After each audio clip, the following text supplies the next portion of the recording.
Oh, this guy's alive.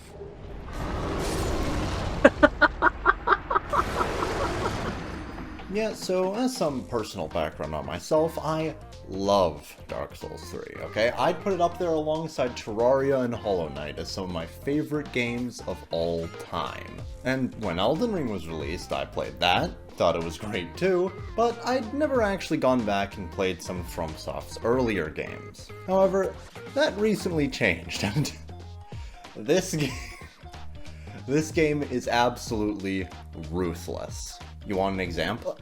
How about I give you an example?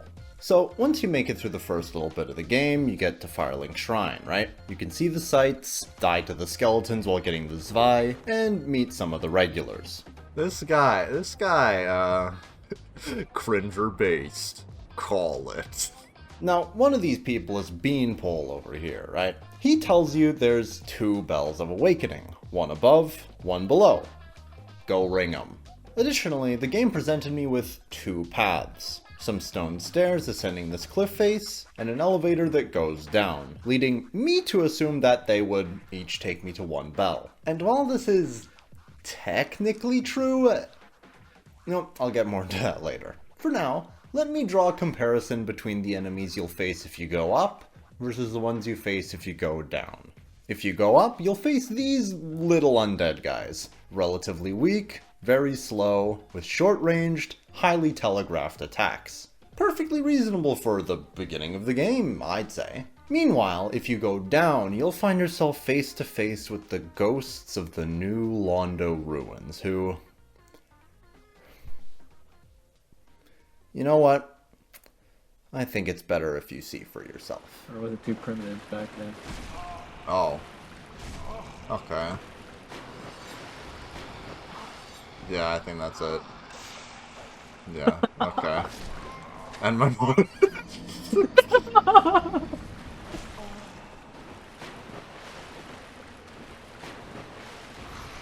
What? Did it just go through her? Okay. Yeah, alright. Yeah, these enemies are quite literally intangible.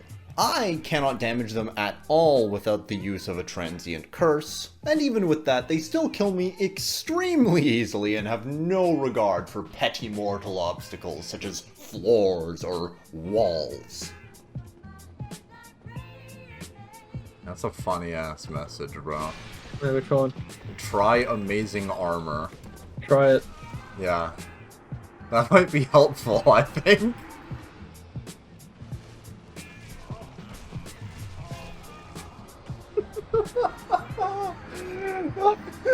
Guy's losing his mind. Oh, I've had enough of this area. I've had enough. Let me fight a boss. Let me fight a cool enemy, please. I turn around and there's just 6 ghosts just chasing me down, and then 4x stagger lock me to death. Tight. Hey, back down the elevator we go. Now, if the ghosts aren't effective enough to send you right back to Firelink and up those stone steps, what almost certainly will be is the fact that going down the elevator at the start of the game doesn't actually do anything useful for you. See, even though I was able to piece together that I needed to open this giant door leading to the Valley of Drakes to drain all the water hindering my progress through the area, the mechanism to do so appeared to be locked behind a door I didn't have a key for. Thus, at this point, pretty much everyone still stubborn enough to still be down here would essentially be forced by the game to turn right around and take the path the developers intended. But note that I said almost everyone. See, when you create your character, you can choose a starting gift from a list of various useful items and trinkets. And so, of course, I chose the Master Key because that just sounds incredibly useful. And oh, what do you know? The Master Key can open a door in the New Londo ruins that leads me to the Valley of Drakes, thus actually opening up a path to one of the Bells of Awakening. A path that would take me straight through the heart of Blight Town. I feel like I really shouldn't be here right now. Think so? Yeah. Why? That guy, did 70% of my health in one swing. Well, it takes me, I think, like 5 strong hits to kill him with an ultra greatsword, and each swing uses my entire stamina bar. See, so only sometimes he does the double hit. It's like Gale. This enemy is a lot like a Gale, I feel like. You think so, man? I don't know, man. Since I was evidently not up to the task of clearing Blighttown, I decided, hey, there's another path through the Valley of Drakes. Let's see what the rest of this area has to offer. Dude, he's missing half his body. How are you alive? But hey, he was an optional enemy, okay? I could just walk right past him, which meant I could still keep progressing through the area.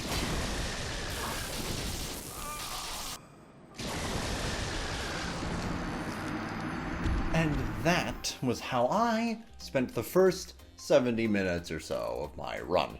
Like, this game just has no qualms about sitting there, idly by while you screw yourself over, with it even giving you tools to assist. Where other developers would go, give them quest markers, give them waypoints, give them icons on their compass. Hell, even their future selves would say, give them the guidance of grace or something. FromSoft holds them back. Let him cook, Miyazaki says, knowing full well that he's replaced nearly every usable ingredient in the kitchen with nitroglycerin. And hey, that's Dark Souls. So yeah, I've got a bunch of stuff in the oven right now. Hopefully I'll see you soon, but for now, this game rocks, and I hope you enjoy my rather obstacle-ridden journey to complete it.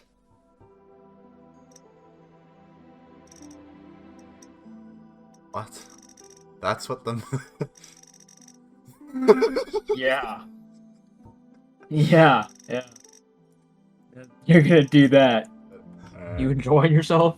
I'm having a great time. Alright, I think that's it. Yeah. I forgot you chose Tiny Ed. Yeah, I'm ready to start. And he did it. He did it. He confirmed it. This is his character.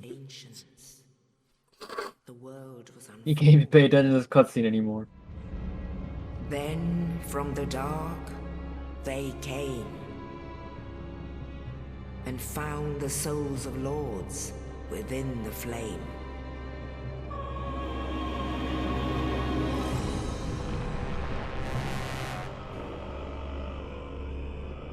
Nito, the first of the dead.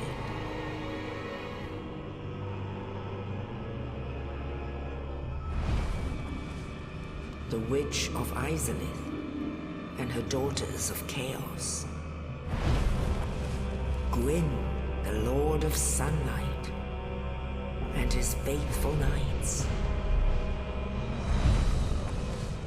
And the furtive pygmy, so easily forgotten. With the strength of lords, they challenged the dragons. Gwyn's mighty bolts peeled apart their stone scales. Dude, I've heard that song so many times in YouTube videos. True. And the dragons were no more.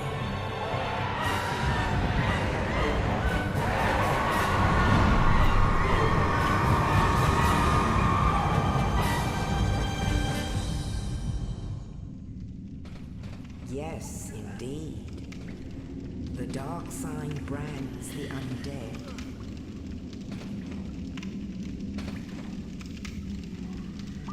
And in this land,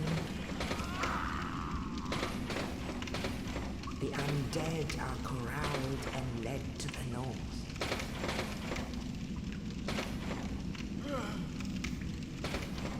Where they are locked away to await the end of the world.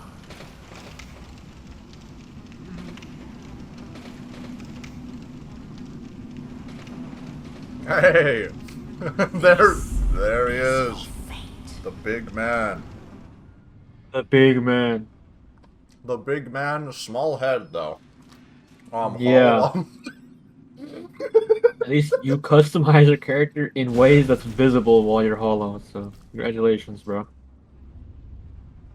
Oh, yo, I saw that guy on a poster once. That guy, the homie, he looks like Henry from the store. Okay.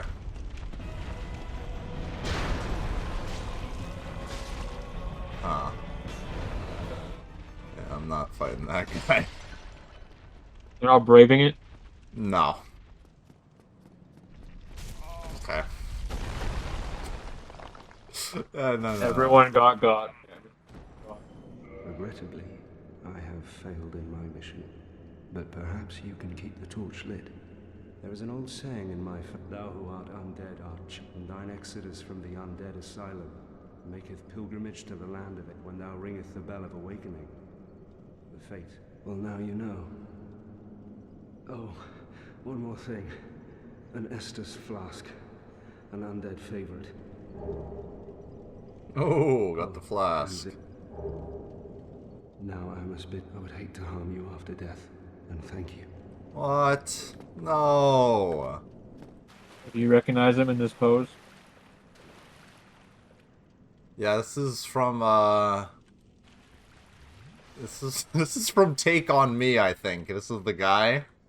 You know what I'm talking. Take on me. Yeah, you know, Take on Me. Where he's dancing through Anne Orlando, Joe and Schmo boss room.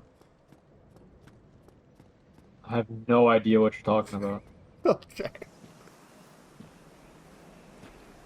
Only in the ancient legends it is stated that one day an undead shall be chosen.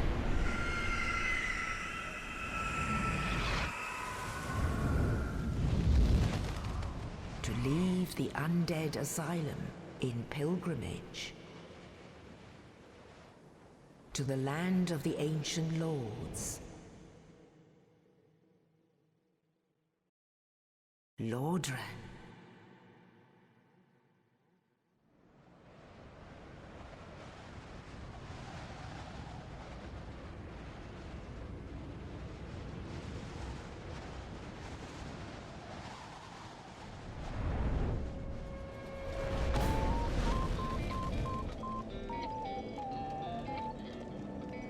Welcome home.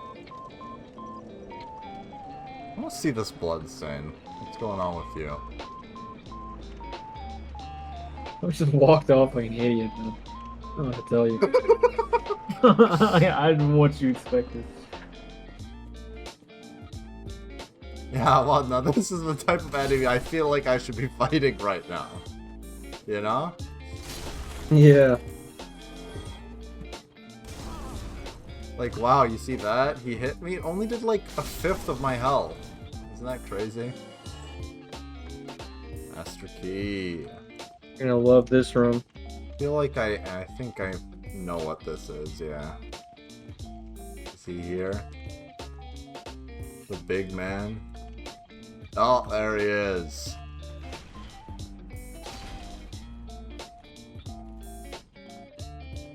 This ain't good. Yeah, okay.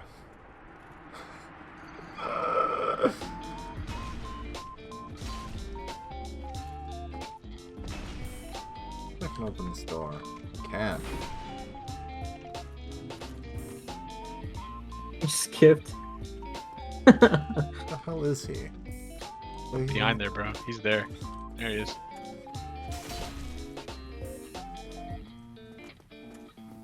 This guy. He's waiting for you.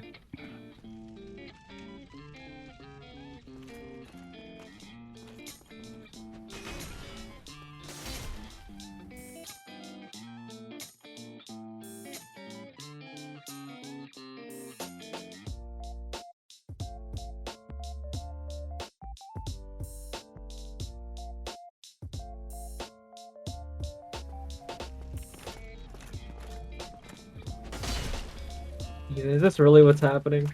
Yeah. How long have we been at this? like 3 minutes-ish.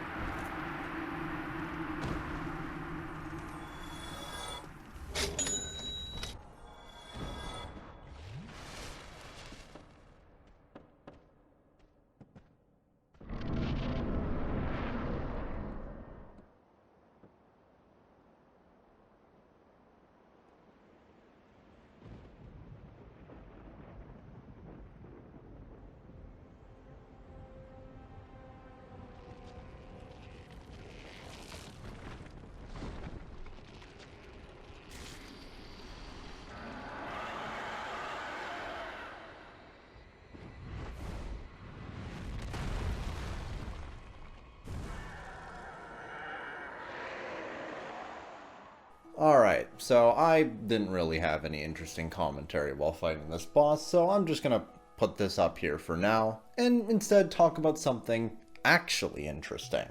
See, I didn't realize this at the time because I was just taking whichever path seemed most interesting, but the path that I took to get here was absolutely insane. See, normally you'd head up the Undead Burg watchtower to fight the Taurus demon on the ramparts, but in my case, the Master Key once again allowed me to take a different route.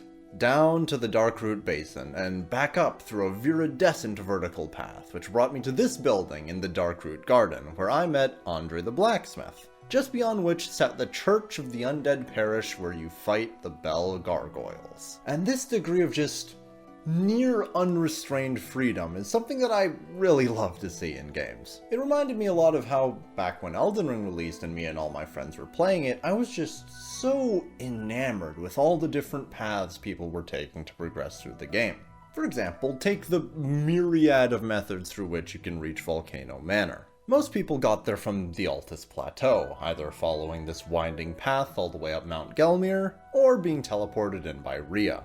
But how do you get to the Altus Plateau? Well, you could get the two halves of the Dectus Medallion, taking the lift from Liurnia. You could also scale your way up the ruin-strewn precipice, emerging in the plateau after beating Magma Worm Makar. Or you could get eaten by the Abductor Virgin in the bottom of Rea Lucaria, dumping you in this cave underneath the manor when you respawn, and dropping you off right in front of the mountain's entrance when you emerge. Or, if you want to do away with all this Altus Plateau and Mount Gelmir nonsense, you can jump straight into the heart of Volcano Manor after dying to the Abductor Virgin. But yeah, all the weird and roundabout paths you can take to progress through Dark Souls 1 really make your journey feel a lot more personal, and I like that a lot.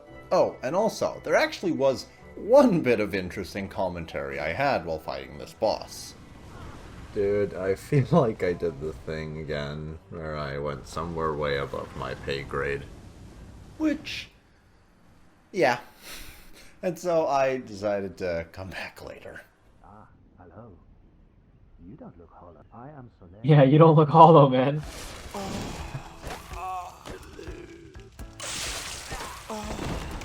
Dude, what's up with your voice lines in this game, man? Like, is it because I chose the old features character that I just...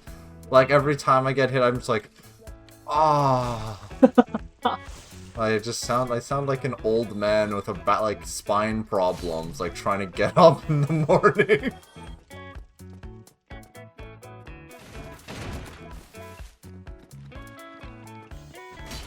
Oh, that's cool. The dashes in this game are comical, man.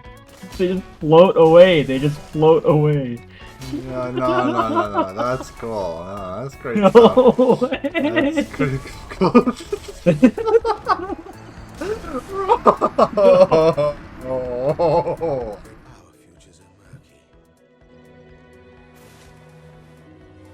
Yeah, I remember when you were playing Dark Souls 1, you mentioned that there was an NPC who killed your firekeeper.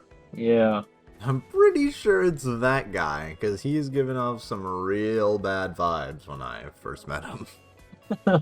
Yeah, Sparta kick him off. Not a weakness kicking fan. So you know Kotomine Kirei from Fate, right? Sure, yeah. Yeah, so there's this quote from him where someone is almost certainly about to do something really bad, right? Like I'm talking like end of the world type stuff, right? And they're on the verge of death. But he doesn't do anything about it. In fact, he nurses them back to full health, right? And the reason he does it is because he says, should those who have yet to sin be punished? Or something like that. Even if I'm almost certain it's gonna happen, even if it's almost certainly gonna happen, you know, should they be punished? Yeah, it's called premeditated. Bro, why are there dogs in here? What is this arena?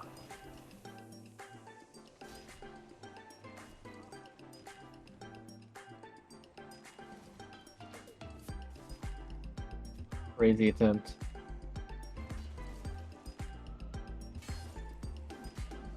Got one. Got two. The boss begins. Oh.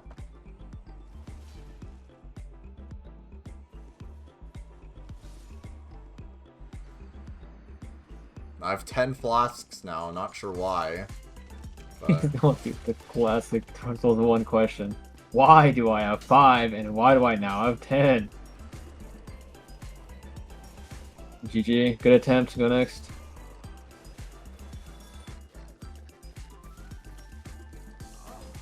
What? Okay. You just canceled me out of the... Okay.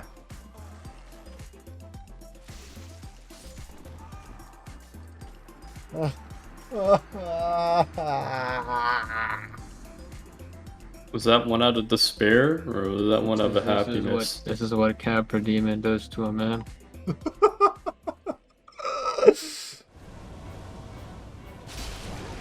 Oh, the double hit was nasty. You had to kill them both at the same time. Yeah, it's like Pierre. It's like Pierre.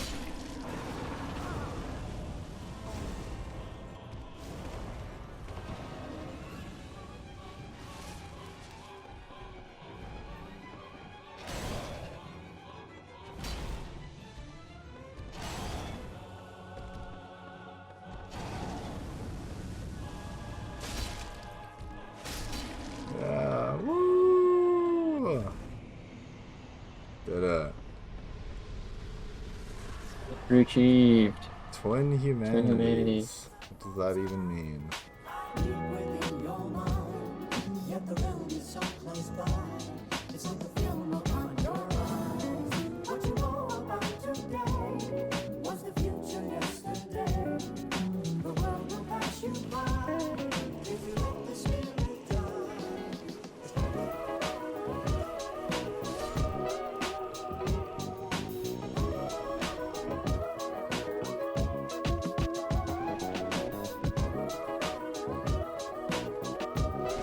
How did that backstab? You're capping. Sorry. No, it's so cap. That backstab was so cap. You're dead as shit. Yeah.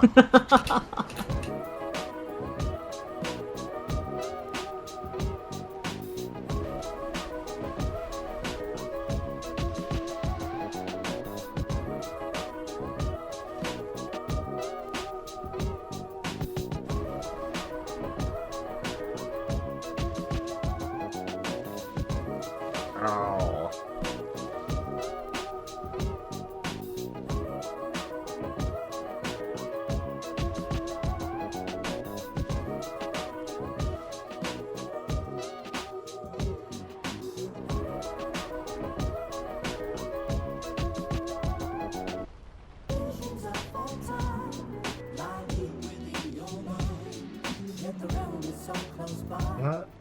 That boss was not good.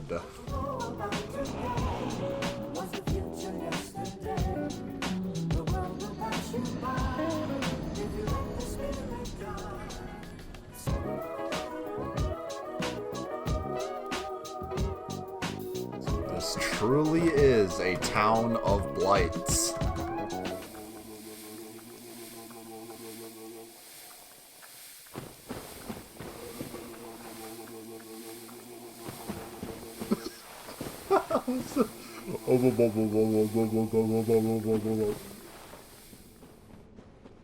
Chest ahead? What's that supposed to mean?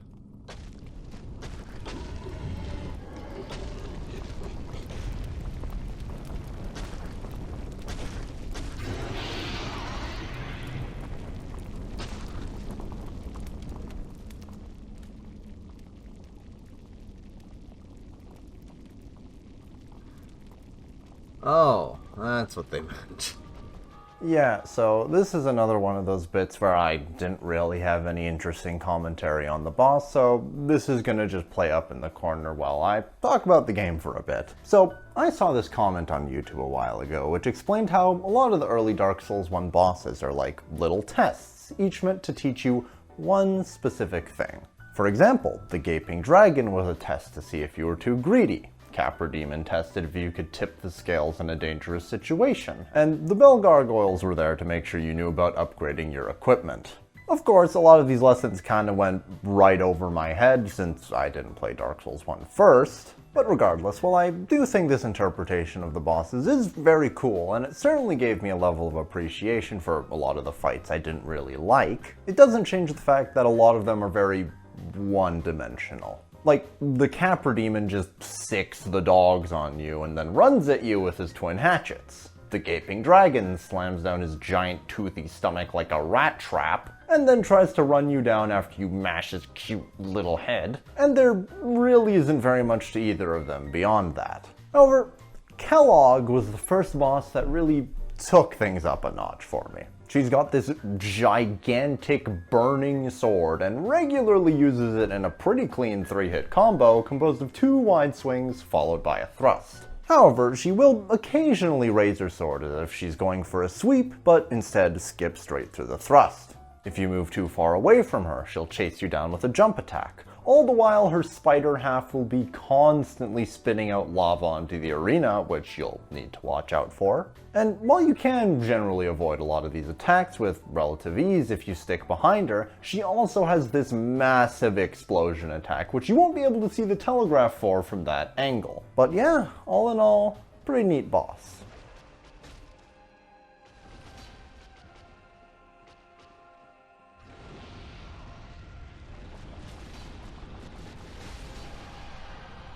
Woohoo!